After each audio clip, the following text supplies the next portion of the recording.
Rien n'est comparable à la traite atlantique, c'est vrai. Est-ce une raison pour passer sous silence une autre traite, non moins terrible? Depuis le Sénégal et depuis toute l'Afrique, des millions de personnes ont été déportées, non pas vers les Amériques, mais vers le monde arabo-musulman. Selon les dernières études, ils furent entre 15 et 17 millions. Cette traite a duré pas moins de 1400 ans, du 7e au 20e siècle.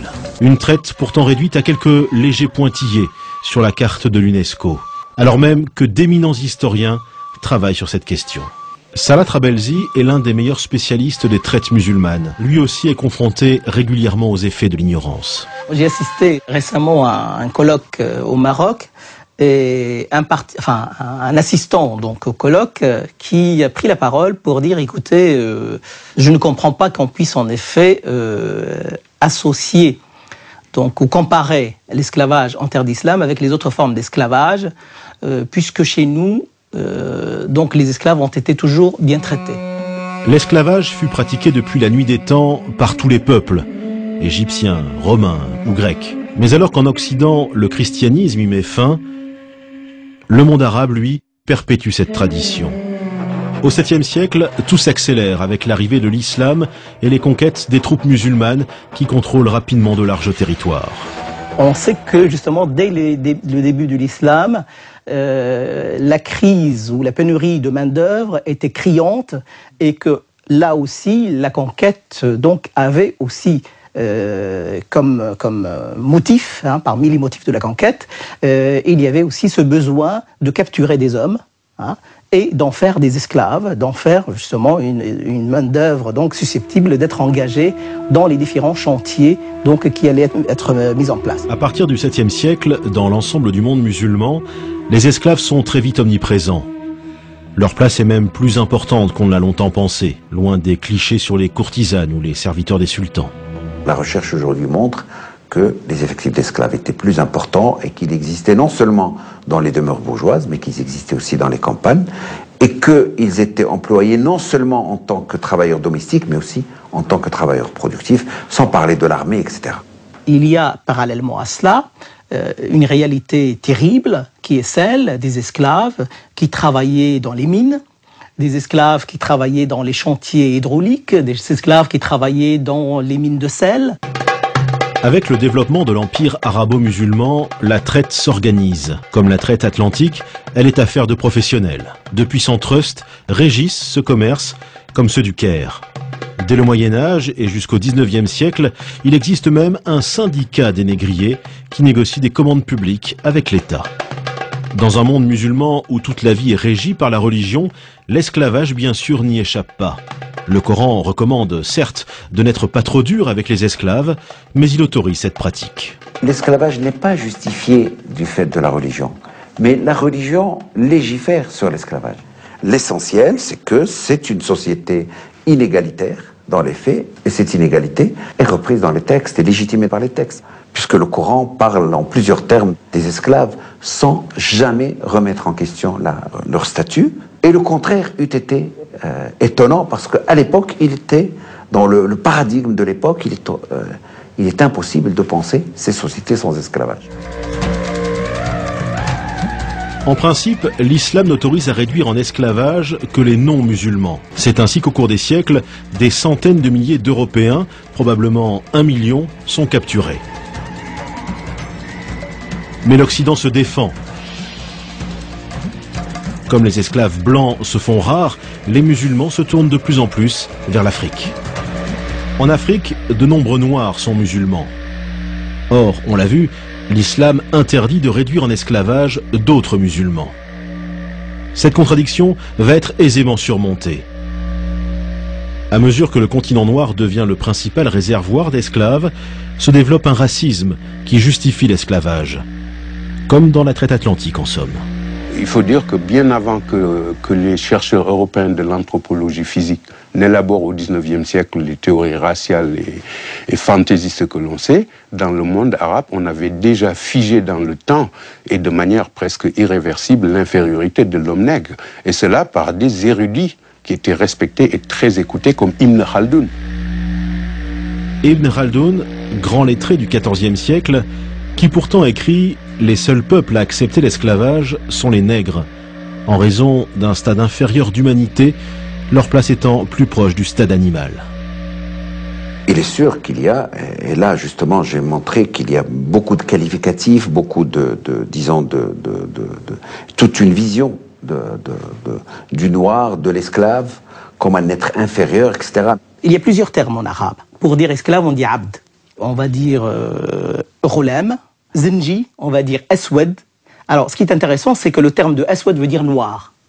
Hein? Zinji va également s'appliquer aux noirs issus de la région, donc de l'Afrique orientale. Donc, on va progressivement assister à ce que la connotation régionale ou ethnique devienne l'équivalent d'esclave. Hein? Et encore aujourd'hui, dans les sociétés maghrébines, à titre d'exemple, dans le sud de la Tunisie, plutôt que de dire noir, on dit un esclave, on dit abd. Au nom de ces théories, l'Afrique connaît 14 siècles de chasse à l'esclave. Des attaques menées par des soldats dans le cadre de guerre ou par des bandes armées aux ordres de marchands. Ces attaques, bien sûr, sont d'une violence inouïe. C'est le feu qui est mis dans les cases. C'est des attaques frontales, bien sûr, contre des populations démunies de défense. Et bien sûr, par la suite, bien sûr, c'est un arrachement donc de ces personnes à leur famille, à leur pays. Pour capturer un esclave, les assaillants tuent en moyenne 2 ou 3 personnes. Et dans les villages, il y a une marchandise que l'on recherche particulièrement. En tant que marchandise, bien sûr, l'enfant donc est plus à même d'être réadapté, d'être acculturé, d'être maîtrisé. Hein, alors qu'un adulte, il aurait tendance à ne pas accepter sa servitude. Pendant plus de 1400 ans, la traite suit quasiment les mêmes chemins. Si la route de l'Atlantique a laissé des traces dans l'histoire, le Sahara, lui, a effacé celle des esclaves. 7 millions de personnes y auraient transité sous la conduite de négriers appelés des galabes, des bouviers. On ne distingue pas les esclaves des troupeaux d'animaux. Seuls ceux qui étaient en très bonne santé donc, pouvaient arriver donc, au terme de la caravane. 20 à 30% des captifs succombent.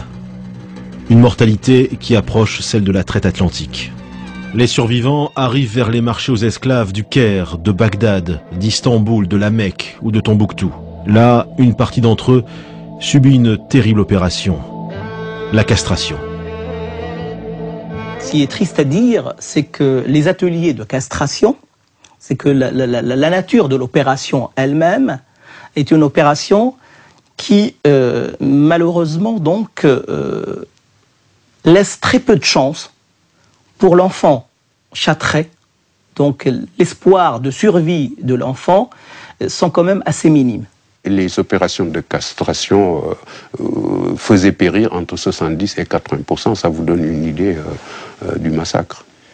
Ce qui explique le prix très élevé également de l'eunuque sur les marchés.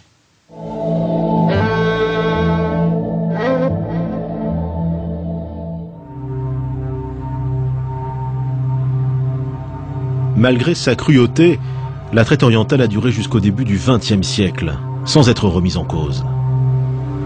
On passe alors des dessins à la photographie. En 1880, des voyageurs anglais découvrent et photographient ces bateaux chargés d'esclaves. Ces photos prises à la fin du XIXe siècle donnent une idée d'une pratique ancestrale.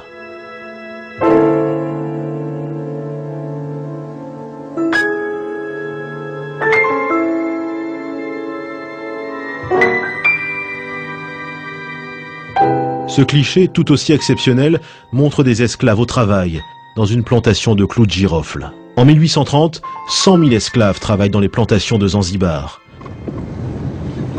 Historien de renommée mondiale, Ibrahima Thioub est l'un des rares Africains à travailler sur la dimension africaine de l'esclavage.